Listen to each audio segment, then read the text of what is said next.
Welcome to Pindar Poetry. We hope you learned something new. In this video, I will explain how to make ice cream mixture for ice cream maker, updated. Start by chilling your bowl and tools, then measure heavy cream, whole milk, sugar, and any flavorings precisely. Warm milk slightly to dissolve sugar, then cool the base in the fridge until fully cold. Adding a small amount of alcohol or glucose improves texture, and using quality vanilla or cocoa boosts flavor without extra steps. For flavor, infuse warm milk with vanilla beans, cinnamon, or citrus zest and strain before chilling the base.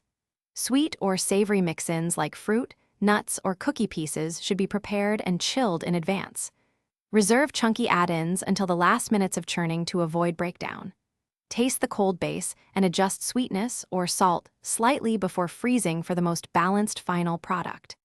If you are finding this video helpful, please subscribe and like to support the channel. Quick recommendation: the new Kindle Paperwhite is perfect for reading recipes hands-free while your hands are messy with batter, and it feels surprisingly at home next to a bowl of cream. Check the description for the Kindle link and other deals to grab one for recipe reading. Now let's get back to the video. Follow your ice cream maker's instructions and make sure the canister is fully frozen before use to ensure proper freezing. Pour the cold base into the machine and churn until it resembles soft serve, usually 20 to 40 minutes depending on the model.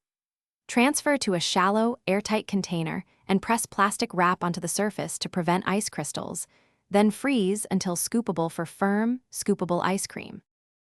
Thanks for watching. Consider subscribing if we helped you.